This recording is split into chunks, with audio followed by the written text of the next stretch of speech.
Growing up in a poor town in eastern North Carolina, there's a sense of hopelessness that seems to permeate from the very ground itself. When your life starts out as a long string of seemingly devastating misfortunes, the feeling of depression sinks only ever deeper into the consciousness of those who see only a dead-end future. Thomas Geraldi walked slowly through his hometown, head down, on his way home from school. This was the last day of class, first day of summer. For all intents and purposes, and seeing as how Thomas was a very healthy specimen of a 8-year-old boy, he should have been happy. But Thomas had all ideas that if this summer was anything like the last, it would just be another disappointment. Due to the relatively low financial status of his family, with his dad being unavailable to contribute the family funding, Thomas had spent the last 3 summers of his life in the care of his overly strict grandmother. This would not have been so bad, had it not been for the fact that his grandmother owned the most boring little tract of land in the countryside, which, it seemed to Thomas, was in need of his constant labor to keep running. No, summers had not been very fun for the poor boy. Perhaps the boy would not have been subjected to such a pitiful fate in the eyes of the young. Who wants to work on a farm in the summer? Might as well stay in school for all he was concerned. At least it ended at 3. Thomas pondered these things as well as the absence of his father, whom his mom had divorced on the basis of irreconcilable religious differences. Ms. Geraldi had gained custody of Thomas, and the father refused to be a part of the family that did not include him permanently. Thomas was indeed in a hard way. Thomas's mother noticed the melancholy of her son as soon as he entered the house, threw down his pack, and flopped on the couch. "What's the matter, Tommy?"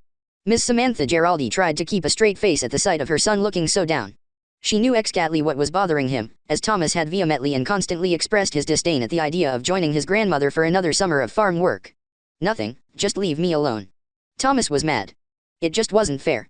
"Well, Mr. Down and Out, I've got some good news for you," his mom said, now smiling widely. "Unless you're going to quit your job and not make me go to the farm, then it doesn't really matter." Tommy pouted. He wasn't in the mood for his mother's perkiness in the face of such a detestable act as spending time on the farm. His friends didn't have to go to the farm. "Funny you should say that, kiddo." Tommy perked up, but stayed doubtful. "Why? Did you win the lottery?" "No, silly, but I can tell you that you won't have to spend any time with your grandmother this summer," Samantha said, watching her son's eyes grow wide with disbelief.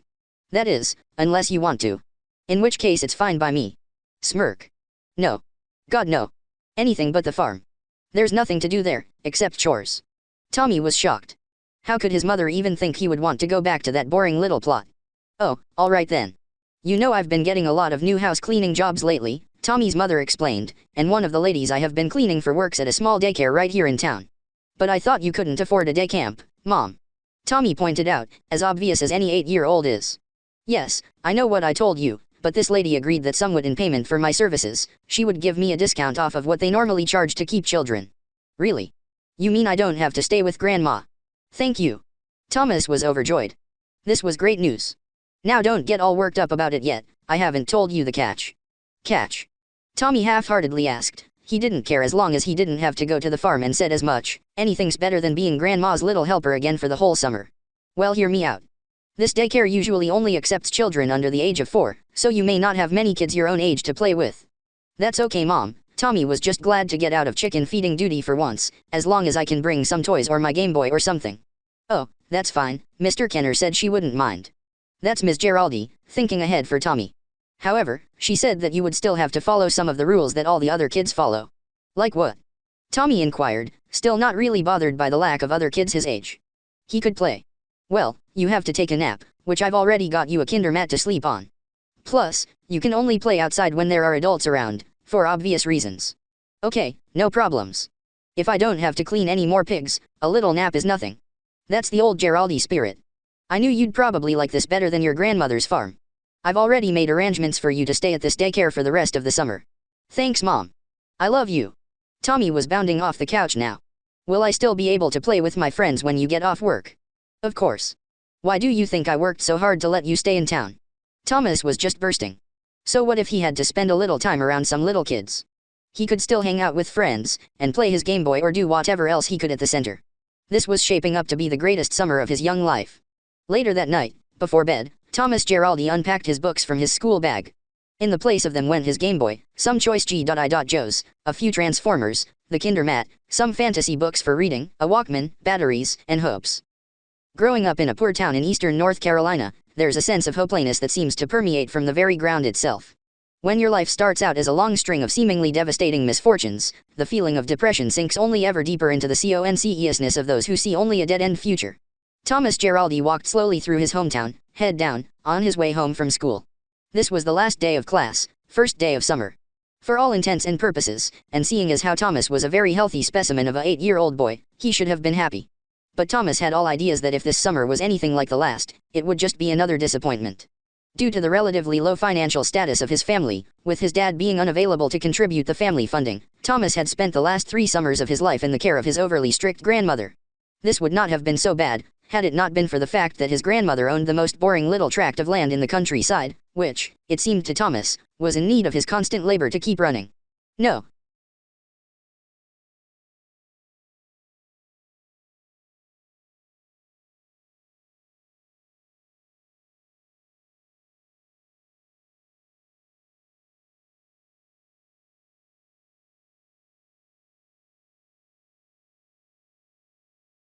Wakey, wakey, came a gentle voice floating into the ears of a semi-conscious Thomas Geraldi.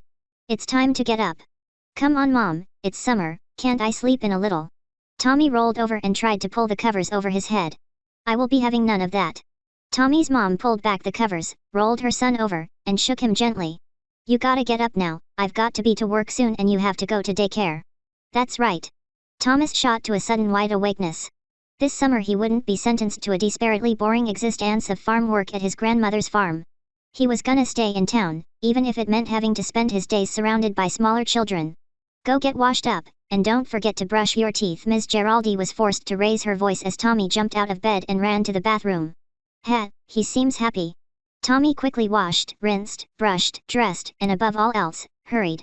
When he was done, he met his mother in the kitchen for a quick go-over of the rules over breakfast. Now remember, you have to follow whatever rules that the women at the center give you. I will know if you've been bad. Warnings like that do not go unheeded in the lives of the young. After all, Tommy's mom had known about the time he pushed one of the girls on the playground even before he had gotten home from school. She had to be psychic. Sure thing Mom, he beamed, but I must make one thing clear, if they want me to chase down even one chicken, so help me God. Ha. Ha. Kiddo. I don't think you have to worry much about that. Alright then, I guess I can put up with it. Tommy faked his disinterest. Whatever. Now finish eating and go get whatever you need to before we leave. A half hour later, Thomas and his mother were pulling up in front of a large brick building. The building was set quite a ways off the road with a small dirt driveway leading up to the main facility. The front play area was surrounded by a thick line of trees, effectively hiding the playground from any passing cars on the main road. The building itself was somewhat larger than Thomas had imagined, with several windows that looked in on offices. The words Farmer and the Dale Day Care Center stenciled across each one. Thomas considered the word farmer in the title, but decided that, in the absence of actual farm animals, there was indeed going to be no farming involved. As they pulled up in front of the daycare, a young woman came out the door to meet them, a huge smile plastered firmly on her face. Hello. My name is Judith Kenner, and you must be Thomas Geraldi. Welcome to Farmer and the Dale Daycare. I'm sure we'll have a nice time. The woman hadn't even given Thomas time enough to get fully out of the car as she began to speak in an almost sickeningly sweet voice. I would just like to thank you again for giving me such a break, Judith. Tommy's mother shook Ms. Kenner's hand. You just don't know how much this helps me. Oh, it's no problem, Andrea. Anything I can do to help the best cleaner I've ever had is no problem. Well, Thomas wasn't looking forward to another summer with my mother any more than I was looking forward to him not being around. I'm just sorry we have to come so early in the morning. Oh, don't worry about it. We're used to it here. Some of the children get dropped off much earlier than your son. Ms. Kenner turned her attention back towards Thomas. I'm just sorry we don't have any toys. You'd be interested in Tommy. You see, we usually only keep younger children. It's no problem for me, I brought my own toys. Tommy was overjoyed at this current situation. Well, that's nice, dear. I'm sure you won't be too bored here. Ms. Kenner smiled warmly at the young boy. Thomas, honey, you behave yourself for the ladies here and maybe I'll have a surprise for you when I come pick you up, okay? Sure thing, Mom. I'll be the best that I can. Tommy hugged his mom and began his first day of daycare. Inside the building, Thomas was led down the hall to a large room with brightly painted walls and pastel pink carpeting. In this room, several children, the oldest couldn't have been over 3 years old, sat and played with various toys obviously made for their age group. Along one wall were several toy boxes, along another a row of baby playpens, 2 of which were currently occupied. At the back of the room were 3 short, tall tables with padded, rubber-covered tops. On these tables were containers of baby wipes, baby powder, and diapers, disposable and cloth, with several different styles of plastic/rubber pants. Noticing the entrance of Thomas and Ms. Kenner, the other employees, consisting of one young woman looking no more than her mid-20s, and an older lady with a nice face, came over to greet their new charge. "You must be Thomas," the older lady spoke first. "My name is Ms. Rouse. We hope you have a wonderful time with us." "Indeed, Thomas," the younger girl affirmed, "we don't usually see children your age here, but I do hope we can accommodate you without too much trouble. By the way, you can call me Pammy." The three women seemed to be some of the most cheerful people Thomas had ever seen this early in the morning. Tommy was told, in about 3 different ways, that he was free to play with anything in the room he wished. "Thanks, but I'm a little too old for these toys, ma'am," he said, quickly adding, "No offense meant, but I've brought my own toys." "That's okay," Ms. Rouse chuckled, "but just in case you get bored with those. Now, Thomas, we do have some rules you have to follow here. First of all, you can't leave this room unless accompanied by one of us adults." Pammy started in. "We have lots of important records in this building, and we just don't want any messed up." "Exactly," Ms. Kenner continued, "just ask us if you need to go potty or if you need anything at all." Thomas winced at the mention potty. Didn't these women know it's called a toilet? "Second, after lunch, all of our children must lay down for a nap. The nap room is down the hall, and you'll see it later today." "Your mommy did pack you a mat to sleep on, right Tommy?" asked Ms. Rouse. "Yes ma'am, she did." "Good, good. Lastly, every afternoon, weather permitting, we allow our children to play outside in the front yard." Pammy kneeled down in front of Thomas. "With that in mind, do you have any known allergies, such as certain flowers, animals, or to any other things commonly found outside?" "No, ma'am, not that I know of," Thomas replied. "Good." Pammy smiled wide. "That seems to about wrap it up. We'll let you know anything that you need to as the day goes on." Ms. Kenner went on, "Why don't you go play, but ask if you need anything." Thomas started out the morning with what he hoped would be some relaxing reading. This turned out to be not as easy as he thought. The ladies were constantly walking in and out of the room, babies crying, and other assorted noises associated with children playing. As this went on, Thomas's reading dissolved into playing with G.I. Joes and Transformers, who, it seemed, were engaged in a deadly battle for the fate of the Earth. The Decepticons had formed an unholy alliance with the evil Cobra. Only the brave Autobots, commanded by the Joe's own Snake Eyes, could save the planet. At one time, Thomas asked Pammy to go to the bathroom, which, it seemed, was located down the hall on the right. Despite this new bit of information, Pammy still insisted on watching him to make sure he didn't stray from the path. When he returned, the battle raged on between the forces of good and evil, only this time, on Tommy's Game Boy. Certain information regarding the 4 elemental lighthouses, and certain people's plans to relight said lighthouses to release the power of alchemy had come to Thomas's attention. This could not be allowed to continue. He must save them. That is, at least until lunchtime. At lunch, Thomas engaged in small talk with the 3 women as they fed the babies and watched the younger children smear their various meals over their faces. Tommy ate his ham and cheese sandwich, drank his grape juice box, and generally enjoyed not having to help some immigrant workers plow fields. After lunch came the inevitable. "Nap time, children." Pammy called above the post-lunch noise in the cafeteria. The smaller babies, all 5 of them, were carried, while the other kids held hands in a line, headed towards the nap room. Tommy stored his lunchbox in his backpack, took out his Kinder mat, and followed the other children down the hall. Of all the rotten luck. Just as he was about to really enjoy playing his game, he had to take a nap. Ms. Rouse noticed the sour face on the young man. "Cheer up, Sonny, it will be over soon. Just remember, when you are in nap time, you can't get up and walk around. Also," added Ms. Kenner, "you won't be allowed to play, as that would be setting a bad example for the other children. As the oldest you are expected to be a good role model for them." "I understand," Thomas replied, still disappointed that so much potential playtime would be ruined by sleep. The nap room was nothing more than a dimly lit room, with much the same color scheme as the playroom. The furnishings, however, were much different. Along the 2 longest opposing walls were lines of cribs, starting smallest at the back of the room, and progressing to larger cribs closer to the door. The closest cribs seemed to be nothing more than youth beds with high side rails. "Now remember, Tommy, no playing, getting up, talking, or being disruptive in any way," Ms. Rouse reminded him. "You'll be sleeping on the floor in the middle of the room, so we can keep an eye on you," she finished, slightly jokingly.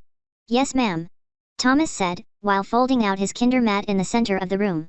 The smell of baby powder and disposable diapers filled the room, giving the distinct feeling of being in 12 nurseries at once. As Tommy lay down, the 3 women went to work putting the other children into their cribs according to the size of the child. Thomas noticed that no children were put into the large cribs nearest the door, not even those who were, as far as he could tell, 3 or 4 years old. The 3 women then took their overseer position in 3 rocking chairs along the back wall, opposite the door, of the nap room. Thomas was soon lured to sleep by the soft sounds of baby breathing and the soft music emanating from some unseen speaker playing sweet lullabies. After a refreshing nap, Thomas and the other children were taken outside to play on the extensive, for babies, playground. Thomas was too big to play on the slides, and all the swings were child safety swings. Instead, he spent much of his outside time playing with his cars in the sandbox, followed up by some relaxed reading time under a convenient shade tree. The caretakers had their hands full with diaper changes, potty trips, shouting, crying, fighting, running, in short, the kind of chaos that can only be created by a large group of small children all in one place. Soon after all the children were herded inside, the parents of the children started showing up to collect their offspring. One by one, the other children left, eventually leaving Thomas by himself in the playroom. "Tommy, how was your first day?" Thomas jumped at the sound of his mother's voice. "Mom, it was great. I didn't even have to do any work." "Well, it's nice to see you enjoyed yourself." The workers looked on from the doorway as the last child prepared to leave, packing up his toys and books, deciding to leave the kinder mat at the daycare for simplicity. "It was fun, except for nap time," Thomas explained. "I'm sure it was." Ms. Geraldi turned towards Ms. Kenner. "Did Thomas behave himself today, Judith?" "Oh yes, he was the most well-mannered child I think we've ever taken care of here." Pammy coined in, "Not one to be left out." "Oh yes, he's such a sweet little boy. We look forward to seeing him tomorrow." Ms. Rouse finished. "That's good to hear." Ms. Geraldi beamed with pride. "Now come on, Tommy, I think it's time we made a stop at the comic shop before we head home." "Awesome." Thomas jumped in the car. Not only was he away from his grandma's slave CA farm, but he was gonna get some new comics also. He just couldn't wait to get home and show off his new reading material to his friends. After a quick stop at the comic shop, and Tommy spending some quality time with his friends from the neighborhood, Thomas and his mother ate dinner. "So, what do you think of the daycare, Thomas?" "It's okay. I can do about what I want to, as long as I don't leave the playroom, and nap time is kind of a downer, but otherwise I've got no real complaints."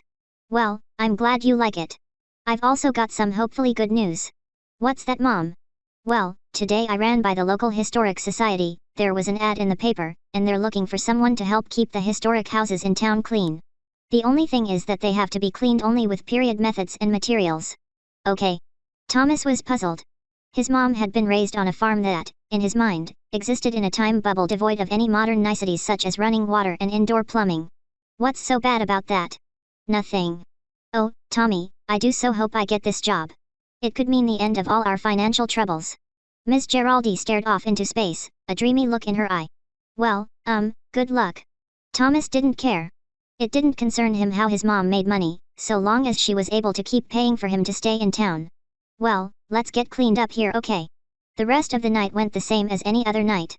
A little TV, some video games, reading, playing, and eventually, bedtime. Thomas looked forward to his next day at the daycare, not knowing that this was to be the turning point of his entire young life.